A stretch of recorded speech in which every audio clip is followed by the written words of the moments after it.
After being reborn, I no longer constantly worry about where KGU has gone, nor do I make a fuss because he donates all his allowance to the widows of his fallen comrades, and I certainly wouldn't threaten suicide just because he wants to postpone getting our marriage certificate. I thought this would be enough. But then he asked me to give up the regular employee quota at the cotton mill to someone else. He said, "Rory is raising a child alone. It's not easy, as the wife of a cadre. You should have this level of awareness. Don't be so petty." I smiled and nodded, telling him I would. Then I immediately glanced at the calendar on the wall. Soon, I'll be heading south for college. As for the cotton mill, it's just 2 years away from facing massive layoffs. It's just giving the canned fruit that the team just distributed to Rory and her mother. Why are you so angry about it? She's a woman who just lost her husband and is raising a child alone. How can you not be more considerate? When Juanli left, the only thing he couldn't let go of was his wife and daughter. If I don't step up to help them now, how could I ever face him again? Seeing the familiar can of fruit in KGU's hand, my hands trembled uncontrollably. This scene before me made it clear, this was the second chance the heavens had given me, recalling the tragic scene of my death in my past life. My heart aches faintly. In everyone's eyes, I am unworthy of KGU, whether it's family background or appearance. I am worlds apart from him. He is a battalion commander who returned with military honors, and I am just a powerless orphan girl from a mountain village. If it weren't for the life-and-death bond between my grandfather and the GU family, and his dying wish to arrange a marriage contract between me and KGU, we were never meant to cross paths. Now, it's my 3rd year living under the GU family's roof. It was also the year KGU was supposed to fulfill the marriage agreement with me. But not long before, Han Jianye, the husband of Rory Yao, sacrificed himself in the line of duty to complete a mission. Before his death, KGU promised to take care of Rory Yao and her daughter for the rest of their lives. It was his vow, and in my past life, to be with KGU. I gave up the opportunity to study at a state-sponsored university and toiled for him for over 40 years, trapped in the confines of the GU family for a lifetime, serving in-laws and raising children. Yet on my deathbed, I saw KGU holding Rory Yao's hand, preparing for their golden wedding celebration. And the son I raised with my own hands secretly married her daughter behind my back, even turning their family of 4 story into a drama, all to celebrate a reunion that excluded me.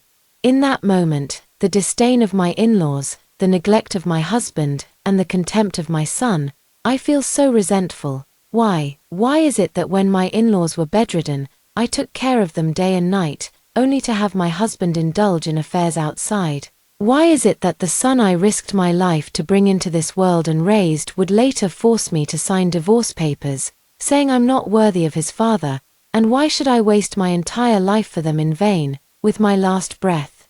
I arrived at the university gate. I wondered, if I hadn't married KGU, would things have turned out differently? But before I could finish that thought, my breath was gone. When I opened my eyes again, the heavens gave me a second chance. I was reborn before being sent abroad to study. There's still time for everything. I looked at KGU, who was earnestly advising me before my eyes burning red. I got it, you can give the canned food to them.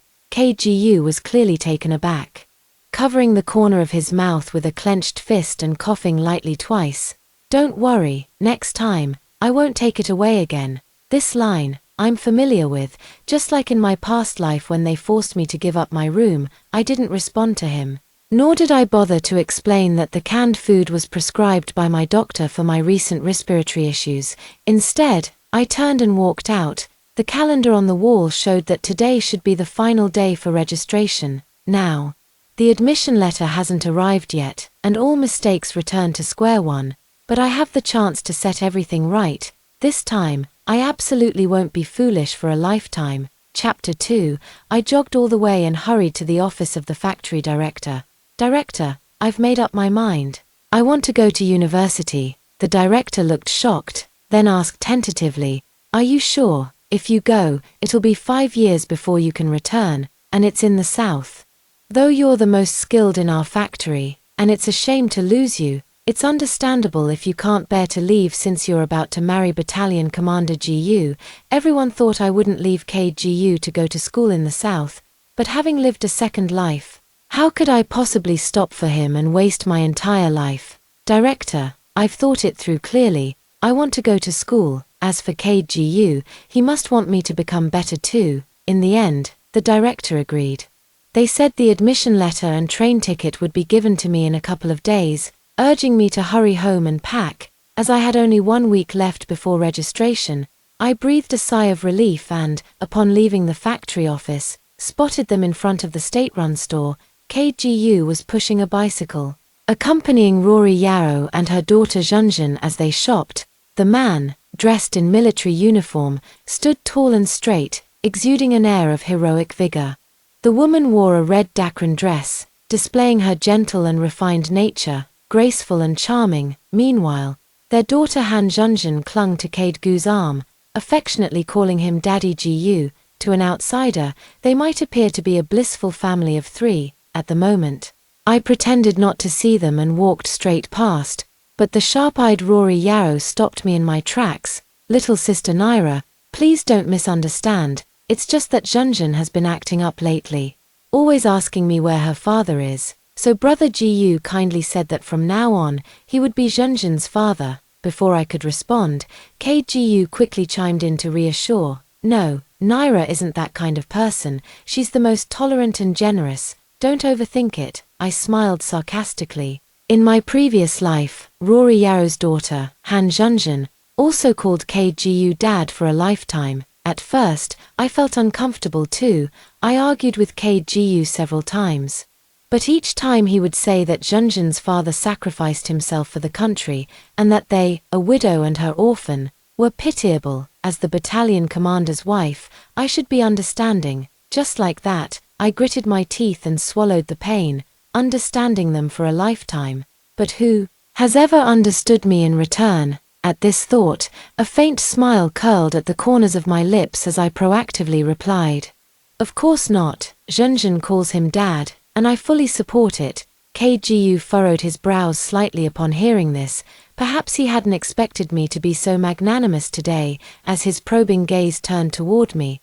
But I didn't look at him, my eyes directly settling on Rory Yarrow instead. She had a beautiful face, and even in her 50s in her previous life, she still retained her charm, while I, due to years of toiling at home, looked somewhat weathered. No wonder she captured KGU's heart. At this moment, the shop assistant brought over the newly made clothes. With just one glance, I recognized it as the fabric I had saved for 2 years in my previous life, intending to make a beautiful dress for my wedding. Now, it was being used by KGU to compensate Rory Yarrow. At the moment, there was a hint of embarrassment on his face as he hurriedly tried to explain. Naira, don't misunderstand, it's just that Rory's clothes were a bit small. And since we had some leftover fabric at home, I gave it to her. I said calmly, it's fine, it's just that the fabric I had prepared for my wedding dress was given to someone else, that's all. KGU's face stiffened. I'm sorry, I didn't know, I promised to get you a new piece of fabric before the wedding. Rory Yarrow, with a pitiful expression, pretended to reluctantly shove the dress into my hands. Sorry, little sister Naira, here's your dress back. I'll just wear a smaller size. Looking at the clearly ill-fitting dress in my hands, I couldn't help but feel annoyed. This color suits you well, keep it. Without even glancing at their astonished looks, he turned and walked away. Chapter 3. Once I got home, I immediately started packing my things inside the house. This 2-bedroom, 1 living room apartment was a wedding gift from Grandpa GU to KGU. 2 years ago, I moved in here with him. But truth be told, very few things in this home were truly connected to me. The only connection left is the sweaters and scarves I've knitted for KGU over the years. I never had the chance to give them to him. Now, there's no need to send them anymore. I packed them all up. Early the next morning, I exchanged it on the black market for 50 yuan. Although the factory office said the schooling would be publicly funded, having some money on hand was still a good thing. I then went to buy some things I needed to take with me before heading back. Just as I reached the residential compound, the lights suddenly turned on. Is KGU back? I was about to enter the house when I heard Rory Yarrow's gentle inquiry, "Is it really okay that you gave me Naira's fabric ration ticket as a gift? Aren't you two about to get your marriage certificate soon?" KGU replied, "It's fine. I've already applied to the team to postpone the wedding. There's still time. I'll make it up to her later." Upon hearing this, Rory Yarrow pretended to be despondent and said, "That's so nice. I really envy you all, not like me, a widow with a burden to carry. Cade, will you still take care of us, me and our daughter, after you get married?" KGU replied without hesitation, "Of course, don't overthink it. As for me and Naira, if it weren't for the marriage arrangement Grandpa set for me, we wouldn't be together." I clenched my fists tightly, barely suppressing the bitterness in my heart. Even though I had already decided to give up on him, hearing my fiancé speak to me so coldly still made me feel sad deep down. After composing myself, I walked into the house as if nothing had happened. KGU immediately stood up. "Naira is back. I specially brought your favorite braised lion's head from the cafeteria today. Come wash your hands and eat." I was slightly taken aback. This was something KGU rarely did in both lifetimes. As I sat down, I saw Rory Yarrow's daughter Junjun directly divide the 3 lion's head meatballs, one for her, one for Rory Yarrow, and one for KGU, only none for me. Seeing this, KGU directly picked up the lion's head from his bowl and gave it to me. Then the room fell silent, with only the noise of children eating. After dinner, I locked myself in my room, and before long, KGU came knocking. I opened the door impatiently, only to find Rory Yarrow and her mother still at home. Then KGU spoke up. "Naira, Rory and her mother's house has a leak, and it won't be fixed anytime soon. I thought we could let them move in here first. This room of yours is quite spacious. Could you move to my place and let them have this bedroom?" In a past life, I would never have agreed, but now, not only am I not angry, I even smiled and said to him, "Sure, they're the wife and daughter of your comrade-in-arms. It's only right. Anyway, there are only 5 days left before I leave this place forever. Who will live in his house? None of it matters anymore." Chapter 4. Early the next morning, KGU came back with Rory Yarrow and her mother, carrying large and small bags. I found them an eyesore, and coincidentally, the director called me to pick up the admission letter and train ticket. I went out the door. On my way back, I happened to run into Cade Gu's former superior, old Chen, who heard I was heading south for university. He asked me, "What about Cade? Weren't you two planning to get married?" I shook my head. "We're not right for each other." After hearing this, Elder Chen directly advised me that, given my current circumstances, KGU would be the best choice for me. But he didn't know how much I regretted marrying him in my past life. After asking Elder Chen to keep it a secret for me, I headed home. As soon as I entered the house, I saw Rory Yarrow standing in front of the stove, wearing my apron. Her daughter scribbled all over my favorite tablecloth with crayons. Even KGU, who is usually a clean freak, looked at Han Junjun with adoration, not a trace of annoyance on his face. I ignored them and walked straight into the house. Not long after, KGU knocked on my door and handed me a fresh lychee. You should know that in this era, 30 yuan per jin of lychees is frighteningly expensive. "Naira, I've moved the stuff out. I'll sleep on the sofa tonight. You rest well in the room." I nodded, took the fruit, and was just about to close the door. KGU hesitated before speaking. "I ran into your factory director today. He said that as long as you become a full-time employee, you can be allocated a house. Naira, you see Rory has only been at your factory for half a year, and it's not easy for her to raise a child alone. Could you give your full-time position to her so that she and her daughter can have a place to live? I think as the wife of a battalion commander, you should have this level of awareness. Consider the masses and show noble character." In my previous life, KGU told me the same thing, because I couldn't bear to part with the little home we were about to build together, so without telling anyone, I made the decision to decline the application for the government-sponsored university program. But what I never expected was that the very next day, KGU would ask me to give my promotion spot to Rory Yao. I disagreed and had a big argument with him. In the end, he had no choice but to compromise. The following year, Rory Yao took the adult college entrance examination with the sponsorship of KGU and went abroad to study. He became a highly respected professor who had studied overseas. As for me, within 2 years, the cotton mill experienced its first wave of layoffs. At this thought, I nodded cheerfully. No problem, I agree to this. KGU, upon hearing this, excitedly grabbed my hand and said, Naira, I've wronged you. Don't worry, once Rory and her daughter are settled, we'll get married. I'll definitely treat you well from now on. I nodded perfunctorily. It's fine, Jiu Yuanshan. Unfortunately, we have no future together. Chapter 5. For the next 2 days, I tried to minimize my encounters with Jiu Chengshan as much as possible. When he came home from work, I would find excuses to chat with the neighbors. Until 3 days before departure, when I returned from the neighbor's house before bedtime, I saw the room in complete disarray, and my already packed luggage had been opened.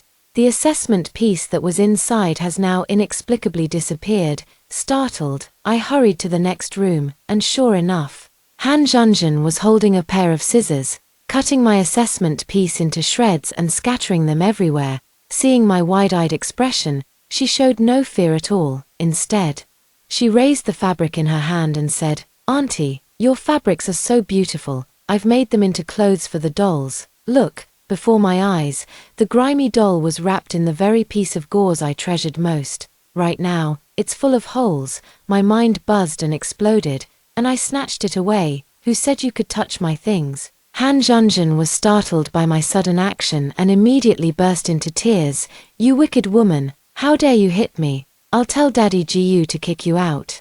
With that, she plopped down on the floor and burst into loud sobs. Soon, KGU was drawn by the crying and rushed in from the living room. What's wrong, Zhenzhen? Why are you crying? He held the child in his arms with heartache, while Rory Yao beside him had reddened eyes. Sister Naira, if you're unhappy about us mother and daughter living here, you can just say it outright. There's no need to take it out on the child. Nian Nian only took a few pieces of your fabric to make clothes for her doll. Was that really necessary? With that, she ran to the portrait by the wall and began to cry and wail. Janya, look at this. You sacrificed yourself for the country, yet Zhenzhen and I are being treated like this. Seeing the mother and daughter crying with such grievance on their faces, KGU squatted down, picked up the torn fabric from the ground, and handed it to me. Naira, I know how much you treasure these fabrics. I apologize to you on behalf of Zhenzhen. KGU's gesture softened my heart a little. I never expected him to take my side, but the next second, his words instantly turned my expression icy cold. But no matter what happens, you shouldn't take it out on a child. Naira, apologize to Rory and Zhenzhen, and we'll consider this matter over. KGU's handsome brows furrowed into a frown as he spoke to me. I sneered. On what grounds? Behind me. Rory Yao cried even harder when she saw I refused to apologize. Zhenzhen accidentally broke your things. At worst, I, as her mother, will compensate you. Is there any need to lay hands on a child? Furious, I laughed and held up the torn fabric in my hand. Compensate? How? All of these are my assessment pieces. Stitched needle by needle over several months of hard work. Tell me how you're going to compensate for this. KGU's expression changed instantly. Are these the fabrics you stayed up night after night working on? I remained silent, trembling with anger. Rory Yao wanted to say more, but KGU settled him in the living room. He closed the door, sighed, and pulled me into his arms. Naira, Zhenzhen is still a child and didn't mean it. You're an adult. Try to be more accommodating. I know having Rory and her daughter living here must be uncomfortable for you. I promise they'll move out soon, and we'll have our time alone again. So, be the bigger person and don't take it to heart with a child. Okay, in my past life, KGU said the same thing to me. Naira, you shouldn't argue with a child, she's just a kid, why bother with her? But, why should I let it go, and then spend the rest of my life in meek submission, just like in my past life? I glanced at the tattered fabric in my hand, beyond any hope of repair. Just like the relationship between me and KGU, the last trace of hesitation completely vanished. I pushed him away with one hand, then, under his astonished gaze, picked up the grimy doll from the ground and threw it straight out the window. This time, I will not yield. after returning to the bedroom and locking the door, I heard Han Junjun's heart-wrenching cries from the next room. She said it was her favorite doll. KGU spent a full hour comforting her and promised to buy her the latest doll first thing tomorrow morning. Only then did she finally quiet down. Early the next morning, the three of them went out hand in hand. Meanwhile, I immediately took out my already packed suitcase and decided to leave ahead of time. Before leaving, I left a letter breaking off the engagement, along with 2 sentences. KGU, I'm leaving, and as for the engagement, consider it cancelled. I know about your promise to Rory Yarrow and her daughter, and I also know I'm a burden to you. Now is the perfect time. I wish you happiness. Chapter 7. Afterward, I took the bus to the station and changed my ticket to the earliest available departure. Only when I boarded the train did the tension I'd been feeling finally begin to ease. I look out the window. The lush scenery along the road instantly lifts my spirits. In my past life, I wasted my years for the sake of the family, trapped within those 4 walls, never catching a breath. I never got to see the world outside until the day I died. Given a second chance at life, I've come to understand. Nothing can stop my steps. The engagement with KGU was never his wish to begin with, so it doesn't matter if he doesn't care about me. There are many more important things in my life besides him. This time, going to university in the South, I am representing the factory to learn the latest textile technology, responding to the national call to develop a new economic system. In comparison, KGU seems insignificant. After more than 10 hours on a shaky train, I finally arrived at the school. Jostled all the way, led by my classmates, I went to the academic office to complete the enrollment procedures. Soon, the semester began. Sitting in the classroom, I felt as if I had been reborn. In my previous life, I never had the chance to step into a university, and in the end, I died miserably on the streets. In this life, I cherish every opportunity exceptionally. Every day, apart from eating and sleeping, I spend all my time either in the classroom or by the machines, learning various textile techniques. Every time I listen to the teacher on the podium talking about the future development of the textile industry, a strange sense of bitterness always rises inexplicably in my heart. I remember in my past life, every time I mentioned my college life, Mother GU would mock me. Envious, aren't you? Rory got into university and even studied abroad through her own efforts, unlike you who can only stay at home as a housewife. But being able to marry Arcade is a blessing you must have earned over several lifetimes. What man would like a woman like you who only knows how to clean at home? Truly, you don't know how lucky you are. No wonder your own son isn't close to you. Look at Rory, how gentle and patient she is with the children, telling them so many interesting stories. Who would want someone like you, always wearing a gloomy face all day? Back then, I truly believed with all my heart that if I treated them well, I would receive the same in return. So the more she said that, the harder I worked. Gradually, I lost myself, just wanting to earn a little recognition from them, until death. Did I realize how absurd and ridiculous this life has been? After a moment of reflection, I left all memories completely in the past, with full concentration. I threw myself into entirely new studies. Gradually, I adapted to this fulfilling and vibrant life, leaving everything from the GU family behind me. Little did I expect that an uninvited guest would barge in. Chapter 8. It was 3 months later when I saw KGU again. My classmates and I had just left the cafeteria and were heading back to the classroom. There he was, KGU, standing at the foot of the teaching building, dusty and weary, with a travel bag in hand. I frowned. "What brings you here?" He looked at me with disbelief until I opened my mouth and spoke. Only then was he convinced that I was Naira Meng. Since my major in college was fashion design, we had access to all kinds of the latest clothing styles for us students to wear. Additionally, due to the humid climate in the south, my skin became much fairer, no longer like before, with a sallow face full of weariness. So it's no surprise that KGU was momentarily taken aback. In contrast, he was exhausted. With an unshaven face, his Yunrand military uniform was crumpled, with large oil stains on the cuffs. "I don't have time for this. Spit it out if you've got something to say," I snapped impatiently. KGU finally reacted, his eyes red as he demanded, "Naira, Why are you calling off the engagement? Didn't we agree we'd get married once Rory and her mother were settled? His voice was filled with anger and confusion. I looked at him coldly. KGU.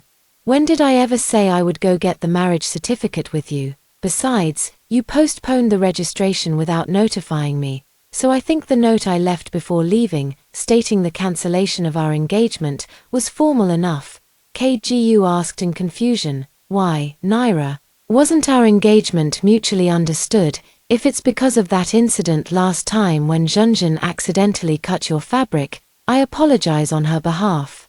Let's get our marriage certificate after you graduate and come back. Okay. KGU finished speaking and tried to reach for my hand, but accidentally knocked the fabric I was holding onto the ground. Images of the fabric's hand Junjun had shredded flashed through my mind, and I immediately slapped him across the face. I put all my strength into that slap, leaving a bright red handprint on KGU's face. He looked utterly stunned, his face full of astonishment as he stared at me. He wanted to get angry, but after hesitating and glancing at the passing classmates around him, he finally let out a soft sigh. Naira, I know you're acting out of anger. You're furious because Junjun cut up your fabric, so I don't blame you for this slap, but children at home can't help but rummage through things. If you had properly stored those fabrics away, such a thing wouldn't have happened. To sum it up, you're also at fault. I was so angry I laughed. She cut up the fabrics I had placed in the suitcase, yet she blames me for not storing them properly. Moreover, Han Junjun was clearly acting that day, and she even made a face at me when KGU carried her back to the room, but I knew that even if I told KGU, he wouldn't believe me. I never expected him to favor me as much as he does Rory Yao, but I also didn't think he would side with that mother and daughter to make me apologize. I let out a cold laugh. KGU. Who are you to her that you can apologize on her behalf? Besides, I'm the one whose belongings were damaged, to make me apologize to them. You even went so far as to smear my reputation. You were the one who told me to give up the room. Left with no choice, I had to put the fabric in my backpack and zip it up. Tell me, how else was I supposed to store it? KGU was taken aback. Naira, I didn't. It was Rory who said the fabric was on the bed, so it doesn't matter anymore. There's no connection between us anymore. Don't come looking for me in the future. As I turned to leave, KGU tightly grabbed my hand and wouldn't let go. Naira, there's been some misunderstanding between us. Will you listen to my explanation? I never wanted to break off our engagement. If it's because of Rory and her mother, I'll have them move out as soon as I get home.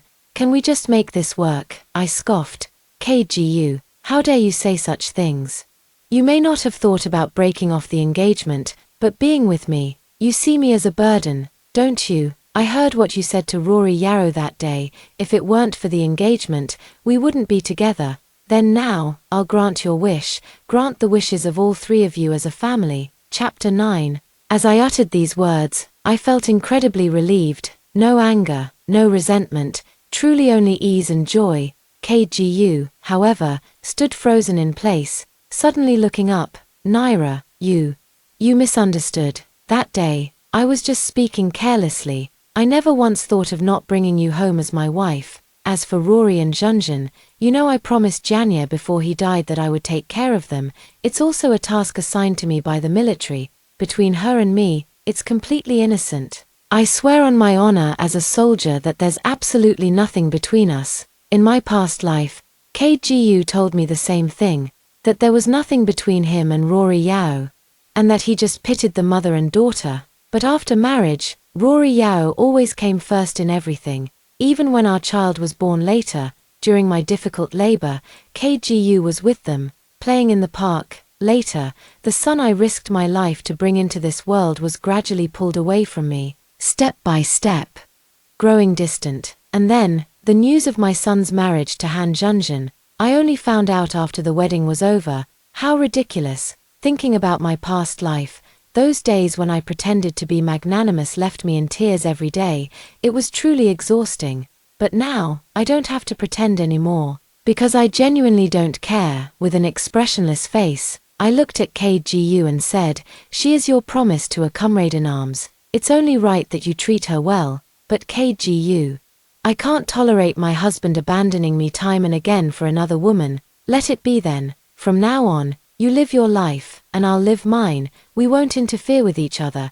KGU tugged at his hair in frustration. Naira, why won't you just believe me? I smiled sarcastically. Why? Because I've experienced that kind of failed marriage once. There's no way I could ever go back. I couldn't help but think of how, in a past life, KGU once wanted to adopt Han Junjun under his name. His explanation to me was that he didn't want Han Junjun to grow up without a father, raised by a single parent like I was. He clearly knew how much I detested that matter, yet he kept bringing it up repeatedly. For Rory Yarrow and her mother, he didn't hesitate to stab me in the heart, one cut after another. Just like now, he has no feelings for Rory Yao, but before long, he will develop affection through daily interactions. At this thought, I felt a wave of nausea and had no desire to continue wasting words with him.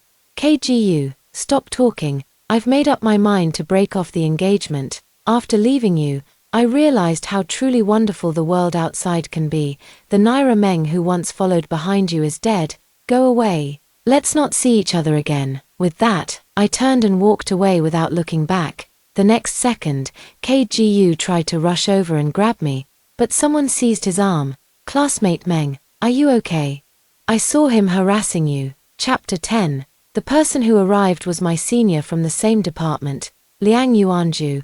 On the day I first arrived at Nancheng railway station, it was he who picked me up from the station. On the way, I learned that his family was also from the capital city. However, he had accompanied his uncle abroad for the past 2 years before being admitted to this university. At this moment, he shielded me behind him, glaring at KGU with a face full of anger. Comrade, you're not a student at our school, so by rights, you shouldn't be here. Moreover, I just saw you harassing my classmate. Just then, the class bell rang, and students stopped to gather around, causing KGU's face to instantly turn pale and flushed in patches. No, that's not how it is. Comrade Naira Meng is my fiancée, and I'm here to take her back with me this time. Liang Yuanju turned to look at me. Is what he said true? I shook my head vigorously. No, it's not. I had already written the annulment letter before leaving. Now, we have no relationship whatsoever. KGU immediately turned red with anger and tried to grab me. Naira, you can't say that. I don't agree to the annulment. I turned to Liang Yuanju and said, Senior, this person is really annoying. He keeps pestering me every day.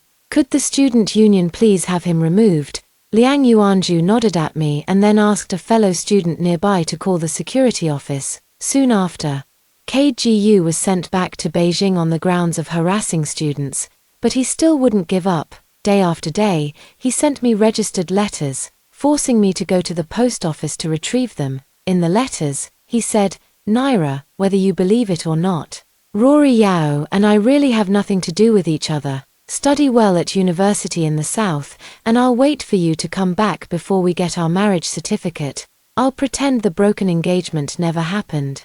And I promise I'll treat you well from now on.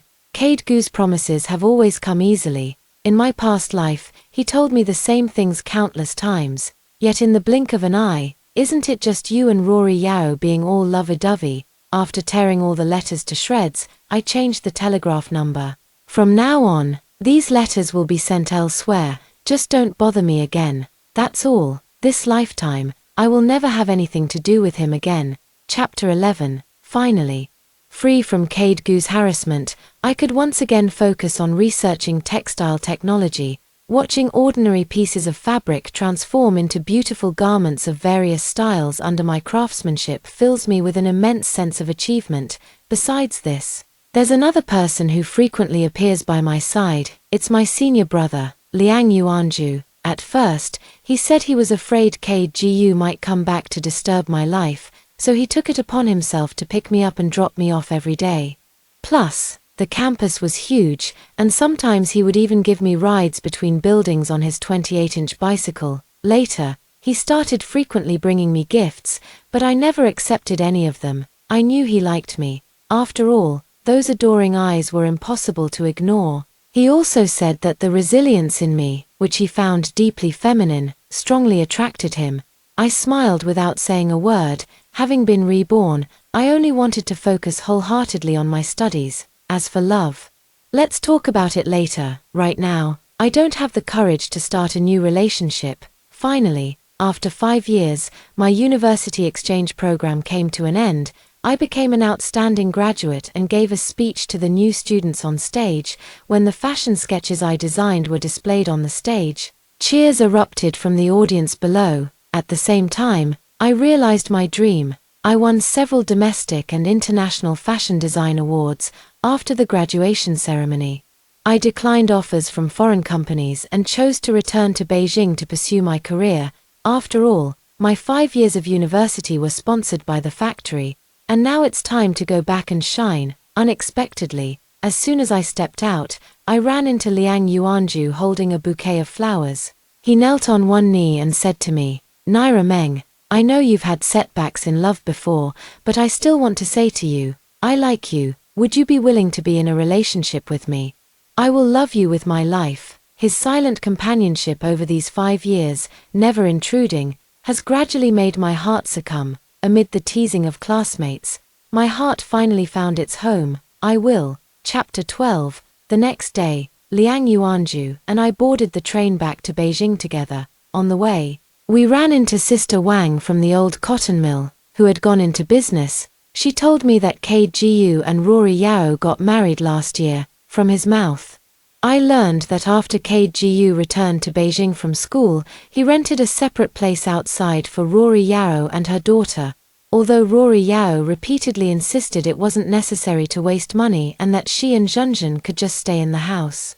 But KGU absolutely refused to agree, saying that it would be improper for a widow and her orphaned child to live with an unmarried man like him, as it would damage social morals. At the same time, because he went to the university to make a scene, his superior found out and gave him a disciplinary penalty, stating that he could not leave the capital without permission for 5 years.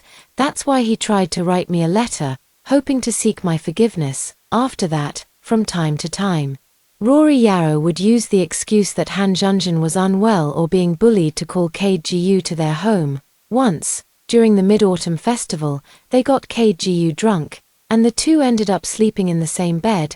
The next day, they were caught red-handed by the neighbors. It's said the incident caused quite a stir at the time, and the whole county knew about it. On top of that, Han Zhenzhen kept calling KGU daddy. So the neighbors all suspected I left because I was furious about their affair, but I had already gone south, so there was no way for me to testify. In the end, the organization suppressed the matter and ordered KGU to marry Rory Yao. After saying this, Sister Wang pointed at Liang Yuanju holding my hand and said, "Naira, you really have good judgment, staying far away from Rory Yao and her mother early on. Then I went to college in the south and even found a handsome man. I think is much better than Captain GU." I smiled without saying a word, but I thought to myself that I was lucky in this life. Lucky to have been reborn before starting college, lucky to have avoided the pitfalls of my past life. I was fortunate to find someone who truly cherishes me. After getting off the car, Liang Yuanju and I took a ride to the factory office. Before graduation, a foreign manufacturer contacted me about collaborating with the cotton mill on technology, and this visit was mainly to discuss the matter. After a whole afternoon of communication and negotiation, it was decided to hold a mobilization meeting at the cotton mill tomorrow. Gather these unemployed female textile workers at home and then select a group of the most nimble and efficient individuals.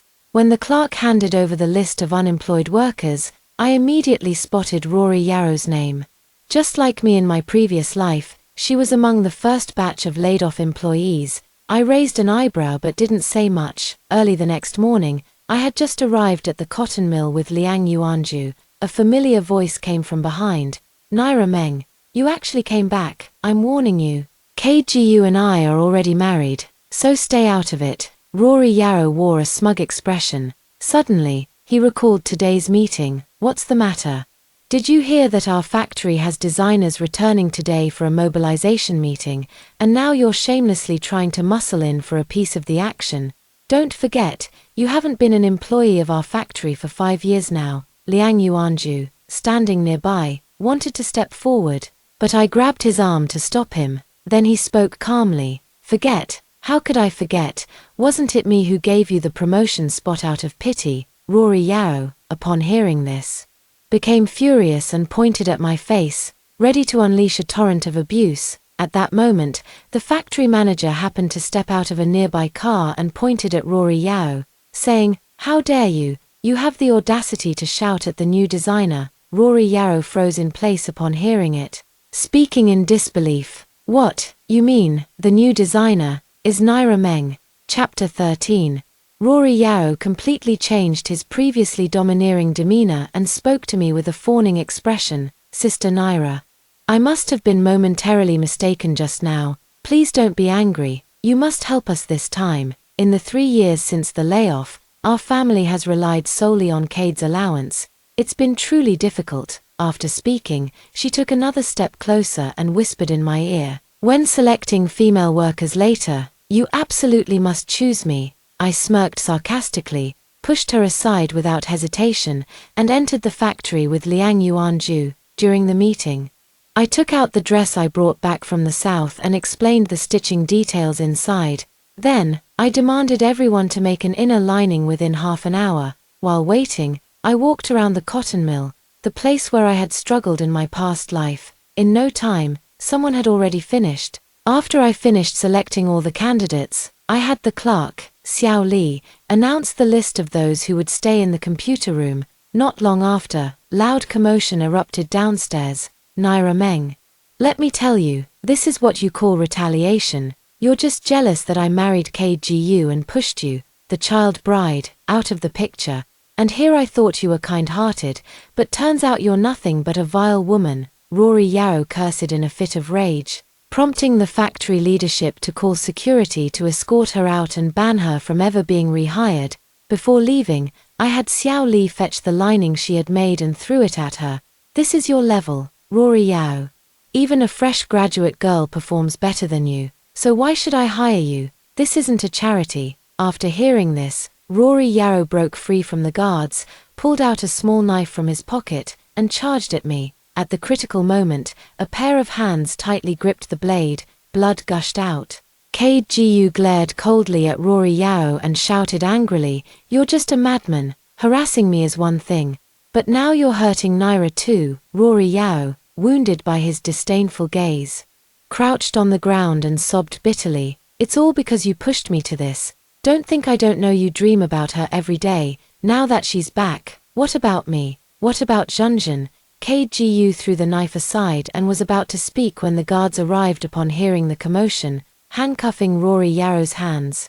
She knew she couldn't escape. In these times, violating public order was a serious crime, and what awaited her was imprisonment. KGU showed no mercy whatsoever. "I promise I'll take good care of Zhenzhen." Liang Yuanju quickly stepped forward and wrapped me in his embrace, soothing my emotions, afraid that I might suffer even the slightest harm. Peering over his shoulder, I saw Cade Gu's eyes filled with sorrow, gazing at me. "Naira, can we talk?" Chapter 14. The moment our eyes met, I almost didn't recognize him. In our past life, KGU was always full of vigor and dignity, but now he stood there with a scruffy beard and hair completely white. "I'm sorry, I've always wanted to find a chance to apologize for what happened back then. I figured it out afterwards and punished Han Zhenzhen. I was confused for a moment.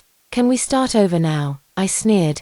"KGU, have you forgotten you're a married man now? What's with this obsession with cheating?" KGU was stunned by my indifferent attitude, his hands unconsciously rubbing against his pants. I can divorce her as soon as I go back. Just wait for me. It's impossible now." KGU, stop lying to yourself. Can you honestly say you've never had any feelings for Rory Yao? All this talk about taking care of her is just a cover for the love you truly feel in your heart. Without you, I'm doing better than ever, and you no longer deserve to stand by my side. With that, I took Liang Yuanzhou's hand and walked away without looking back. Behind me, I could hear Cade Gu's painful sobs. His cries turned from whimpers to wails, from sorrow to remorse. Chapter 15. 2 years later, I became the owner of the first private garment factory in the capital city, the Balaji. Dresses we designed became household names and even made an appearance on the Spring Festival Gala. That same year, Liang Yuanju proposed to me, and in his eyes, I saw wholehearted love. Soon, I became pregnant, one day. Liang Yuanju drove me to the largest hospital in the capital for a prenatal checkup, but at the entrance, we ran into someone familiar. After saying those words back then, I never saw KGU again. I heard he took his whole family and retired early to return to the countryside. Now he's hunched over, pushing a wheelchair with his mother, my mother-in-law from my past life, sitting in it, counting the time. She must have recently fallen down the stairs and become paralyzed from the waist down. And the one beside him must be the grown-up Han Junjun. Junjun, could you help Dad carry some things? Your grandma can't move, and why should I? You're not even my real dad. Besides, that nasty old woman stinks all day. I don't want any of it. With that, she ran off. KGU struggled to carry the heavy bags while pushing the wheelchair. As he passed by me, his lowered head seemed to sense something and lifted slightly. Noticing my slightly swollen pregnant belly, KGU froze. I couldn't help but think that if he had married Naira Meng and gotten their marriage certificate, they would surely have their own children by now. Instead of being in this situation, many years passed, and I gave birth to a son and a daughter, both of whom are very filial to me. And Liang Yuanju truly lived up to his promise of loving me with his life. On my 60th birthday, our family of 9, spanning 3 generations, gathered together in joyful harmony. My little granddaughter insisted on seeing the roses Liang Yuanju bought for me. As soon as she entered the house, she said there was a sleeping grandpa in the yard, so I followed her out to take a look. To my surprise, it turned out to be KGU, only, he had already stopped breathing. Still holding the marriage certificate from back then, it reads, "I'm sorry, I no longer need it, because the roses in my arms are blooming brilliantly, and behind me stands a family that cherishes me dearly."